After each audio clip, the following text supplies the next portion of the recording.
microphones provided when asking questions, so that those listening via the live stream can hear. So before taking any questions, I'll just pass over to Graham to make some opening comments on his squad. Thanks, Matt.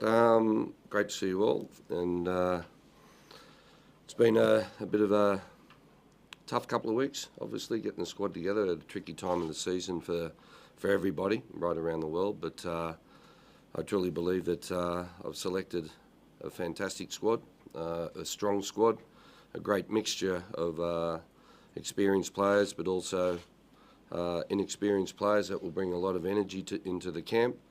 And as I said, it's in my view, it's a very, very strong squad, and I'm looking forward to going across to Doha with this squad and doing a fantastic job for the nation. Vince, I might start with you if you like.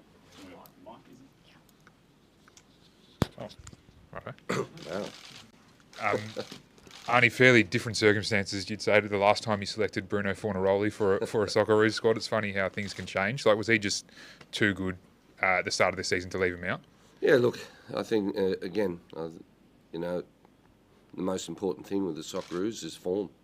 And Bruno's done a fantastic job. He's had a fantastic start to the season, and it's very, very hard to ignore. And, the way he looks, his body looks in fantastic shape. I've had a great conversation with Tony Popovic, who's very supportive of it. And, that's the type of form that you want from all the players in and around to be selected for the Socceroos. And Bruno's, as I said, done a fantastic job, and he fully deserves his selection.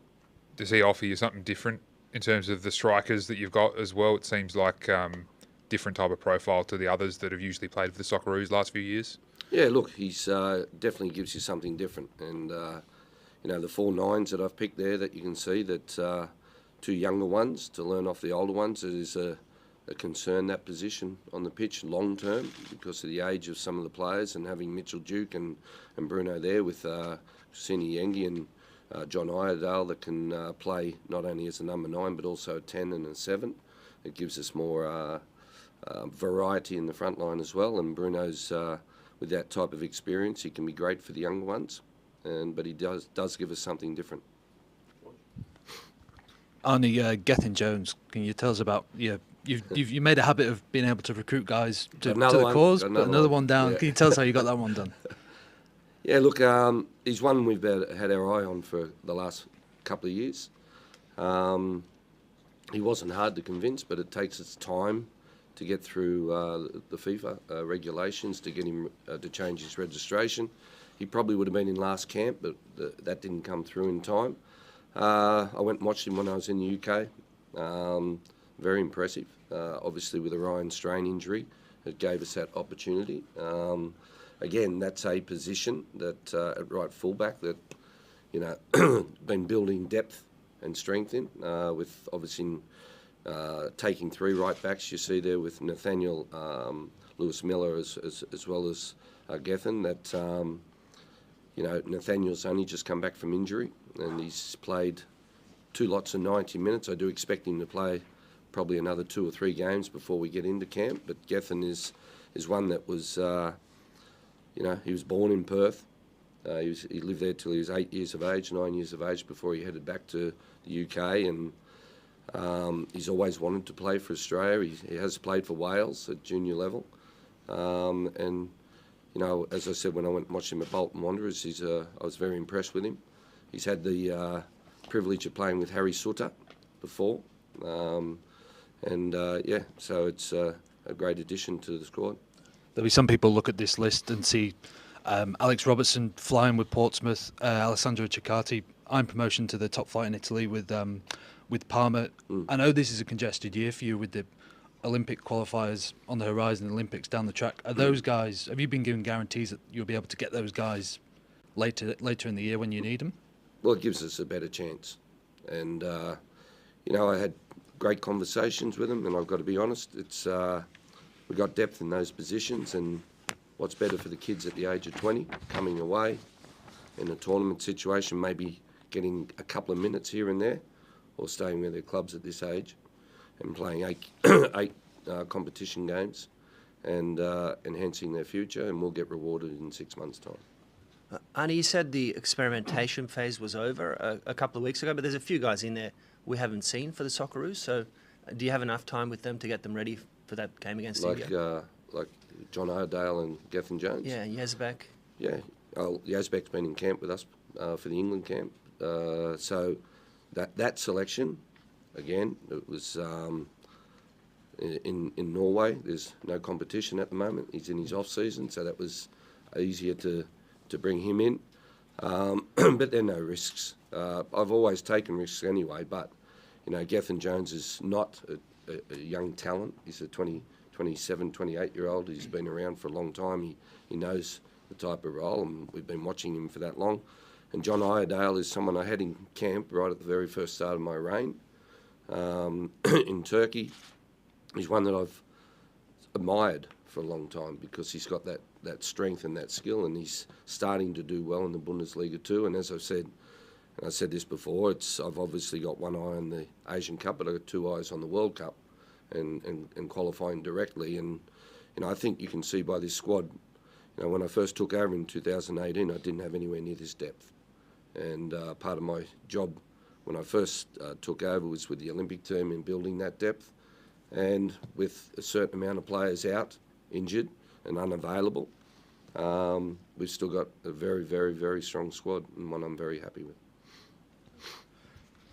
Arnie, how close run was Matthew Leckie's selection, given the injury that he's got? Did you leave that right up to the very last moment to make that call? Yeah, speaking with Melbourne City, speaking with Lex, I make the decisions, and I'm not passing it on to anyone else. I make the decisions. Lex was keen to come, but I just feel that the last 6 months Lex has had with injuries and coming back and then injured again, that I just think that it's better that he stays with his club and gets rid of the stress of having to try and get fit and play for us. Most important thing for me is he gets his body right and he gets on a rhythm, routine of playing, training every day, playing, and then get himself ready for Lebanon in March. Hi, Graham. Tracy Holmes. Grace, how are you? Oh, good, thanks. Question about Doha, actually, and that sense of it being like a home away from home. And I'm also conscious of that with Olympic qualifiers, because we've seen with the Matildas, the travel from one side of the planet to the other side of the planet seems to take a toll. And, just how you see that whole scenario playing out, benefit for players not having to travel so far and feeling comfortable in that environment. Yeah, look, as you said, Trace, it's like a second home for us. It's, when we couldn't come back and play here in Australia with COVID, we had our World Cup qualifiers in Qatar. We've had the experience of the World Cup. At the same time, you can't look at the same squad the same. I think there's 11, I haven't counted, but I think there's only 11 players in this squad that were at the World Cup last year. So it's an opportunity to give an experience to the younger ones to play in Qatar, in those fantastic stadiums. The Olympic boys will go across, obviously, and do the same in April for the qualifiers. But it's really an easy place to go and play. And we're very aware of the culture of Qatar. They've got fantastic training facilities, great resources for everyone. So, it's going to be great. Arnie, what's the latest on Matt Ryan, and do you think he'll be fit to play the first game? The information I'm getting from the medical team, and Matty's bought a beautiful mask. I do believe he will be fine. Matt's always someone that's completely focused and ready for those type of things, and he's heading back to Australia to have probably a week's break. This time next week he'll be back in the gym working and being able to do some exercise, and then by the time we get into Abu Dhabi for the pre-camp, that he'll be back doing one-on-one goalkeeper training, and he probably won't be ready for the friendly against Bahrain, but I would say that and imagine that he could be ready for the India game. And also, compared to the last Asian Cup, how much more comfortable and settled do you feel in the role and with your squad compared to now? 100 times Because last time, when you think about it and think back about it, the boys went to Russia, 2018. They had Bert van Marwijk as a coach, and then I had to come in, and obviously I came in, and they had to deal with a different coach. I had retirements of Timmy Cahill and Mile Jednak, and it was about really starting again. And this time I've been around the boys, for quite a while now, and but I'm really excited. I can't wait. It's I honestly believe that's a fantastic squad. It's really exciting, and I always have high expectations of the boys, and speaking with them and congratulating them over the last couple of days has given me a lot of goosebumps and energy, and it's I've had to make the tough calls, but the boys were very, very understanding with those calls that I made, and they know there's also, we're in the midst of the World Cup qualifiers, and they can get ready for that. Graham, in an ideal world, if you didn't have any pushback from club pressure and so on, would this squad have looked very different if you could have picked whoever you wanted? No, not much different. No, I think we've got, and I really hope you look at that now today, and you look at the ones who aren't here through injury and that, and obviously Mass's late retirement, and see the depth we've created.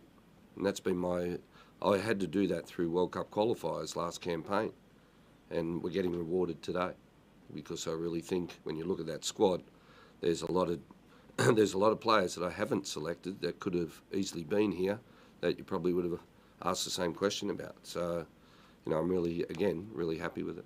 And just, you said that there's only 11 from the World Cup squad a year later. I counted 12. Oh, sorry. I am no good at counting. 12, okay. We'll check that. But anyway, 11 or 12. So it's a huge turnover. How do you maintain the same sense of, purpose, unity and structure, team style, playing style and so on when you have such a big turnover? And that's it's crucial with the senior players. The blend is, for me, is so crucial. You have senior players that are leaders, and when the new ones come into camp, they've made feel welcome straight away. We really have a great family culture environment with the Socceroos, and that will never change. And I don't think that has ever changed in all the time that I've been in and around the Socceroos for all these years. So, it's the young ones come in and they get accepted straight away, and it's important that they feel at home. If they don't, then they're not going to perform, and the communication is the key. All right, we might go to those on Zoom. I think it's you first, Joey. Thanks, Matt. Hi, Arnie. Hope you're going well. Of all the players that you've called up, obviously Martin Boyle's in there now. After he missed that Asian Cup 4 years ago, he did his ACL before the World Cup. How nice was that phone call for you to tell him that he's actually going to be able to play for Australia in a major international competition? Yeah, look, it's I've got photos at home with Boyle in the centre circle with me at the World Cup after games, and that's how crucial Boyle is to the environment. And if anyone fully deserves, a selection for this one, it is Martin Boyle because of what he's been through. But I will just say that I've got a very stressful 10 days ahead because there's still games to be played, and I've picked this squad, and I'll be watching to make sure that the boys get through the games. That's important. Another one from you, Joey. And just on the, could you maybe just walk us through, obviously goalkeeping, you had a lot of choices behind Matty Ryan, Major Brewer, Glover. What made you go with the A-League duo as your preferred backup duo? Yeah, because, I've said this before, and I mean it, John Crawley's the expert at goalkeeping, and, JC sees, again, it's about the future. Joe Gauchi's been doing very, very well at Adelaide. And Lawrence Thomas, for me, has been the best goalkeeper in the A-League for the last 2 years. And, so it's about, if Matty doesn't recover from, that the injury, then we need to have, that type of experienced goalkeeper there in Lawrence that can take over, and obviously Joe Gauchi's. But, you know, it's important that we're building depth in that department as well. Marco now. Hey, Arnie. Saw yesterday some comments from Jamie McLaren about his not being picked. Seemed a bit sort of disappointed. How tough was that to leave him out, and do you think there's still a future for him in the Roos? Of course. You know, it was obviously, as I said, it's one of the phone calls that I hate making. But I think Jamie was the first one to admit that maybe Bruno's in better form than him at the moment. And, you know, Jamie's got a great future with us. He's been fantastic for me over the last four odd years. And, you know, as I said, I explained to him that I wanted to take for this Asian Cup 2 senior number 9s and 2 younger number 9s. And, of course, as I said, I'm looking at the future as well. And Jamie was very, very understanding of that. And, you know, he's been fighting a bit of an ankle injury, as everyone knows, and it's good that he's now can just focus on getting that right and playing club football at Melbourne City and getting himself ready for, you know, the future. And with Marco Tilio, is he a beneficiary of being able to pick 26 players, and what can we expect from him in terms of the fact that he hasn't played much sort of football in the past 6 months? Yeah, look, I think I can be honest here and say if it stayed at 23, there was probably a good chance that Marco wouldn't have come. But the fact that, you know, it got extended to 26 and it enables us to have someone completely different that can play at left wing, right wing, number 10, has got that the experience of major tournaments with being with me at the Olympics in 2021, but also the World Cup. And also this, I do believe this can help his Celtic career. And Zach, I think, is our last online.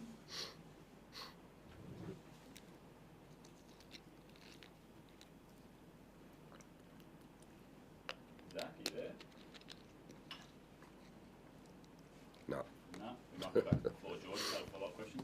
Get the microphone for you. Yeah, Arnie, with the change in the goalkeeper setup, if it goes to a shootout, who's your appointed penalty expert? Matty Ryan. If I tell you, you'll tell them.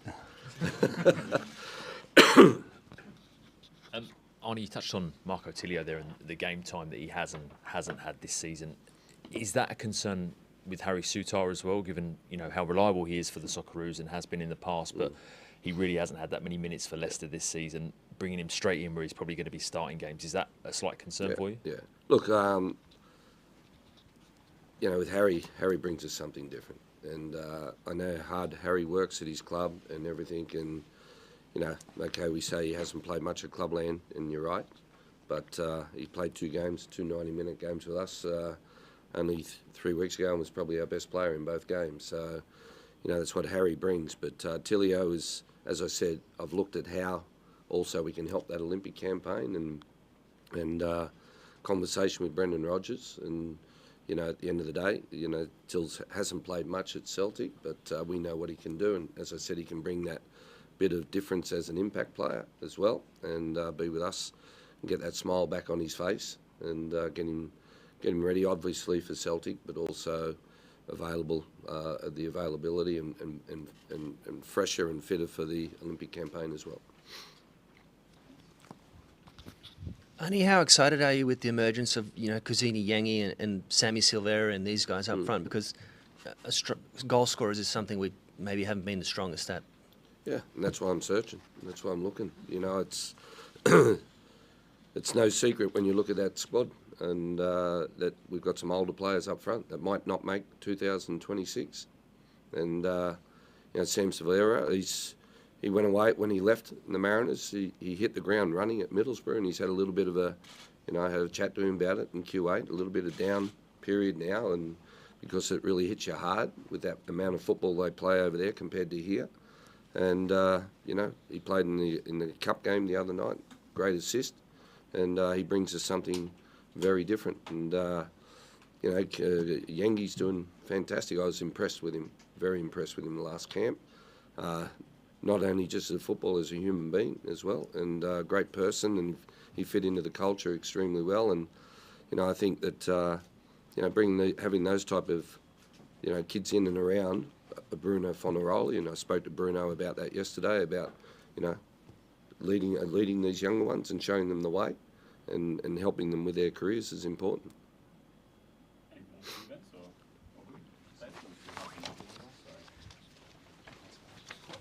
Cheers. Expensive. Probably not that expensive. Graham, I'm just interested, how many names would you have gone through in this process over the past however many months it might have taken to get down to this 26? 70, 75. Yep. And are there players in this squad who you don't think you would be taking to the next World Cup? That's not my choice. That's theirs. At the end of the day, the older boys, when I say the older boys, the Goodwins, the Dukes and the Boyles and all these, that they've got to be performing at their club and fit. And this is the whole reason, in a way, for Lecky, that I've left him out and that side of it, because I just want him to get fit and get his body right. He does that, he'll have a chance of getting, I do believe he's got a chance of getting to the next World Cup. But you don't rule any of those senior players out. It gets down to club form, it gets down to injuries, match minutes, and how much passion they've got to get there, and how hard they want to work to get there. And that's the biggest thing. But again, myself being the way I am, overthinker, that I do plan for the bad scenario or the bad side, and make sure that we've got players ready just in case. I think we might go back to Zoom. Last question, I think we'll go to Joey online, and then we'll come back to Vince for our final question. I just wanted to ask about Riley McGree. Obviously, he's been battling an injury over the past month and a half or 2 months or something like that. I don't think he's played for Bury yet since recovering from that, returning to training. What sort of role can he play in Qatar? Can he feature right in the opening group game, or will he need more time to recover? And where exactly do you see him fitting into this squad? Is it on the wing or is it in the midfield? Well, it's probably got down to honesty again. Was either Lex or Riley, because Riley can play across anywhere in the midfield and out wide, and Riley's probably three weeks ahead of him.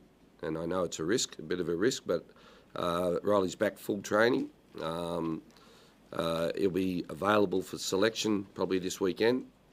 And I expect to get potentially a couple of games in before we catch up.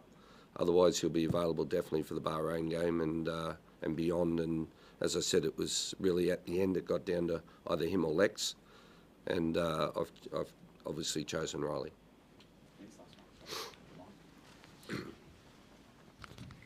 Arnie, you said you're an overthinker. How hard was it to strike a balance between the Olympics that you're looking ahead with a selection and the next qualifying cycle, with the fact that this is a major trophy and probably one that I'm sure you're pretty desperate to win? It's the only thing really missing from your Socceroos coaching resume. Do you think you got that balance right? I do. Obviously, with some of the players that were injured, like a Denny Jeanroux and Awa Mobile and those type of players, that maybe it could have been a bit different, but with them out injured, I think I'm really, really happy with the mix. And when I say that, the older ones with the 25-year-olds down to 23, 20-year-olds, 21-year-olds that have had a little bit of a pathway with the Olympic team. But as I said, Vince, I'm really happy with the mix, and I really think it's a top squad. I don't think, obviously there's half a dozen to 10 players that could have come in as well. But it just shows you where I do feel so confident today that finally I can sit here, and if there is an injury, we've got depth. Where I used to worry about if one player got injured, we didn't have a replacement, and now we do. Any more awkward wins? Might call it there, guys. Thanks so much for your attendance this morning. You've got a copy of the media release, but that's also been distributed to your emails. For any of the Isuzu A-League players that have been selected, their club media managers have got opportunities available for them this afternoon. Have a great day. Thanks for coming in. Thank you. Thank you.